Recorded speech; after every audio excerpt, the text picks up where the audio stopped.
Good morning. Morning. Michelle, thank you so much for being with us. It's great to be here. Thank you. So Michelle, you've been CEO of Kohls now for a year and a half, but you've been with the company for about 6. Yes. But you were sort of an out-of-the-box hire, as people like to say.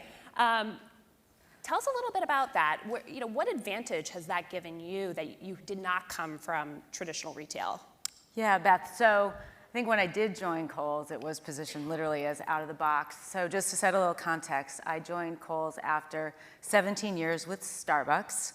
So coffee business into more traditional big box retail.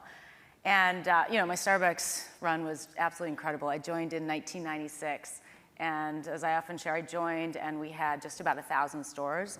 When I left in 2013, we had 20,000 stores. So it was a lifetime, but an amazing, amazing time. But when I got the call from Kohls, I was really curious. I loved retail, and Starbucks is retail as well. And a lot of that was transferable in terms of everything I learned over close to 2 decades at Starbucks, the passion for the customer, the importance of having a very strong culture, the sense of entrepreneurship and innovation. And I was excited to apply a lot of that as I joined Kohls. So you have taken a pretty unconventional path at Kohls. I mean, one of the things that you've done is while we've seen the rest of the industry just close stores pretty dramatically, you have really not done that. You instead you've shrunk stores. So why that approach? Yeah, so Beth, to your earlier point, the benefit of coming in as, I guess at this time, an outsider, although by the time I became the CEO, I was an insider. I'd been with the company 4+ years before I took on the role. But when you can come in as someone new, you do have the opportunity to have some fresh perspective, fresh thinking. And what the board and the CEO at the time, why they did bring me in, is that they did want to be challenged and they wanted that fresh perspective to see things differently. And so everything was on the table. And I was hired in at the time as Chief Customer Officer and had responsibility for the marketing organization and the digital part of the business, which was the high growth, continues to be our high growth part of the business. But what I quickly realized was to transform that part of the business, we had to actually transform the entire company. And so 6 weeks into the role, I'm in Kevin Mansell, the CEO at the Times office, saying, Kevin, I can't do this unless we do this. And he teases me now and he says, gosh, he sort of took a big sigh and said, well, I did hire her to drive change, right. So I guess I better do this.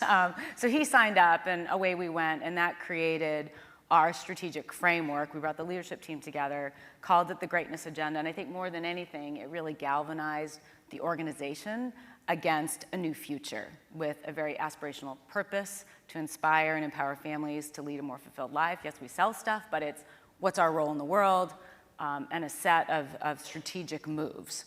So all of that set the framework for the actions that we took, starting in that 2013, 2014 time period, really up until present day. So to your specific question on the role of the store, I mean, we identified, especially when we kind of did this deep look in the mirror, who are we, who do we want to be, and what are our strategic assets?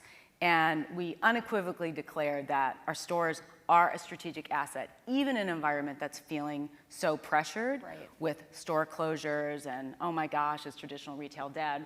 We're like, no, we're leaning into our stores. Right. And we sit here now, 5 years later, and while many people have had to close a lot of stores, we haven't. Right. And we actually see stores as an opportunity. So specifically to kind of one of our bold moves, if you will, as we look forward, we do see our stores continue to play a very vital role, but they probably can be smaller because our customers and new customers are shopping in different ways. So we're happy if they buy online or buy through our app, but we still want that presence in the neighborhood because it creates that connection with the customer and top of mind.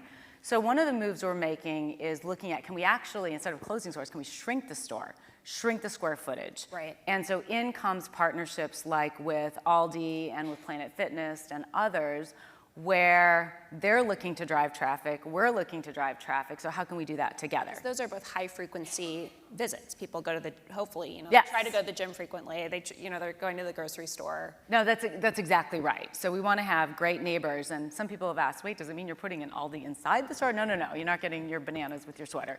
But it's actually demising the space, so it looks like two separate storefronts. Right. But we create that destination to create that overlap with the customer base.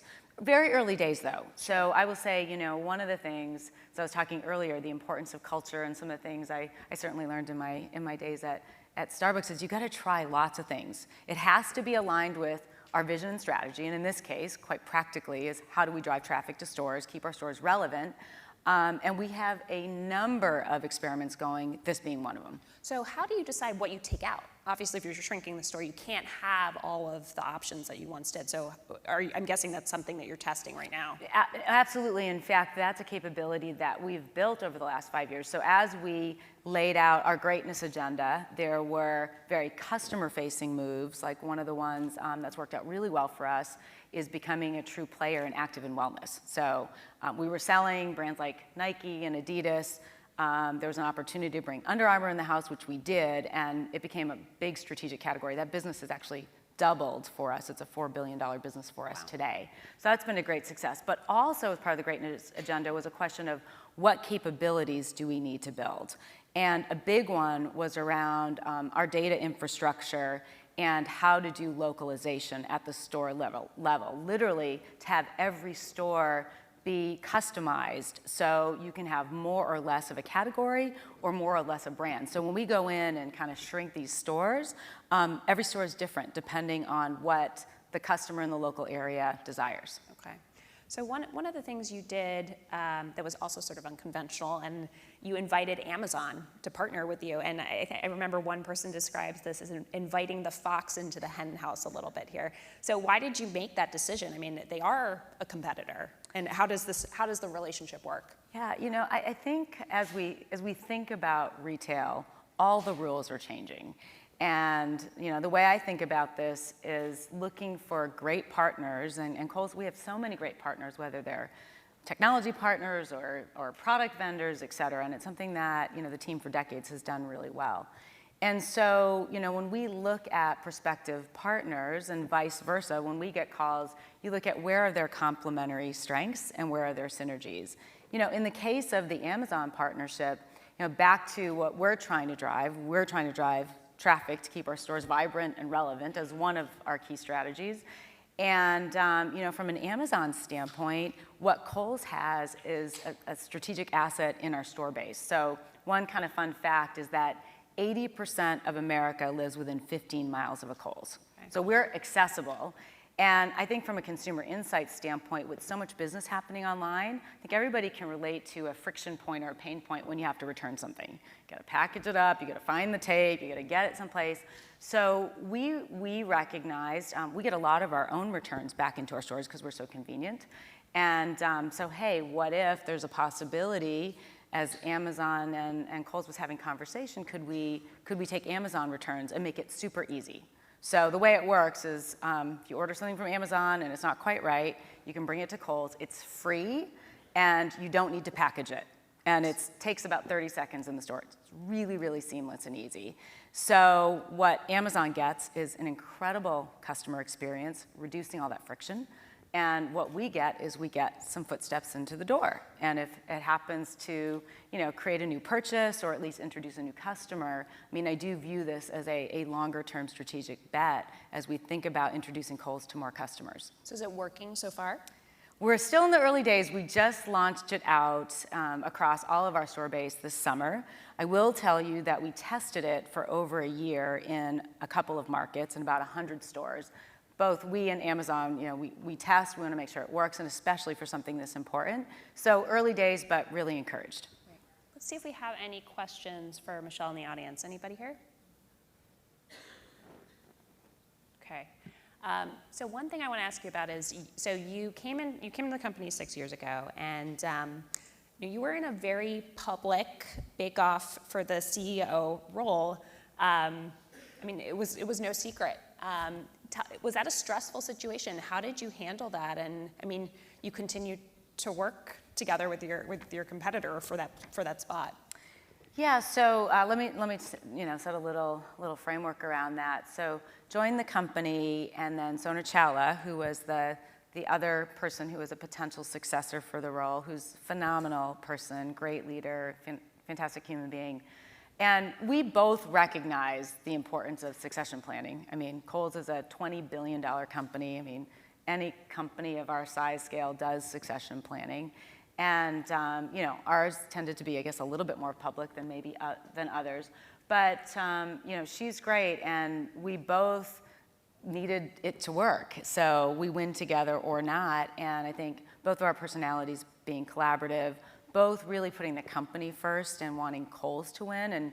And I had a lot of the front of house, and she had some of the back of house, and so we had to work together. But I felt like our styles were really complementary, and like I said, we worked against a common goal. And the way I sort of looked at things, even as we were going through it, is, there's no bad outcome. So there's not going to be a winner or a loser, no bad outcome, and ultimately the board's going to decide what is the right skill set and experience to take the company to the next chapter. So I'm very grateful to have the opportunity. Sona ended up staying on for 2 more years as our president, so she was promoted as well. And we had a great partnership over the last couple years. Great. So yesterday, Tory Burch talked about embracing your ambition, and I asked Corey Berry this earlier, but at what point in your career did you know that you were going to be a CEO, that you thought this was a possibility for yourself?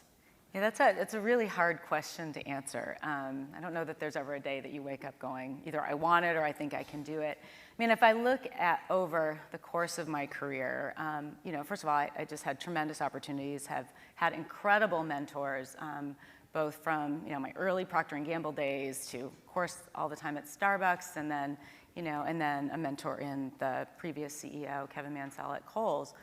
And I think what I learned in terms of my career was being in places where you feel like you can add the most value, but also that fills you up and you're passionate about. So for me, I loved teams, and whether it was the small team I worked with when I was the Frappuccino manager in 1996, to the team I have. Thank Michelle for the Frappuccino. No. I did not invent the Frappuccino. I've been asked that question, but did bring a few whipped cream and drizzles and that kind of stuff along the way. But no, I mean, I think regardless of your level, it's about creating a great culture and a great team environment and developing others, having everybody bring their best self to solve problems or create opportunities. And to me, that's kind of threaded throughout my career. So at Kohls, and as things progressed, ultimately there was a day it's like, wow, I would love to be CEO of this company. I love everything it stands for, the value, the people, and also continuing that thread of developing others. As a matter of fact, I'd say one of my proudest moments of late was just promoting our new chief financial officer. Her name is Jill Tim. She's been with the company for 20 years. And as I think the stats would suggest, we're in like a 1% club of female CEO and CFO combinations. And so very proud of that. But more than anything, she's an amazing individual. And so I think constantly looking for those opportunities to elevate the team and, like I said, set the table for folks to do their best work. So very quickly, tell us what's still the biggest challenge for the company as you look ahead. Retail is ever changing. There's not a dull moment. And so I think for us in this culture that we're building around speed, agility, thinking out of the box, right? So we have now lots of evidence of new moves we've made. But as they say, it's tough out there. So just thinking about what's around the corner, how we can inspire. And then for us, our purpose is to serve families. I think in particular for Kohls, it's making sure we're serving the most diverse set of families of all generations. And so it's something we're really focused on right now. Michelle, thank you so much for being with us. Thank you. Thanks, Beth.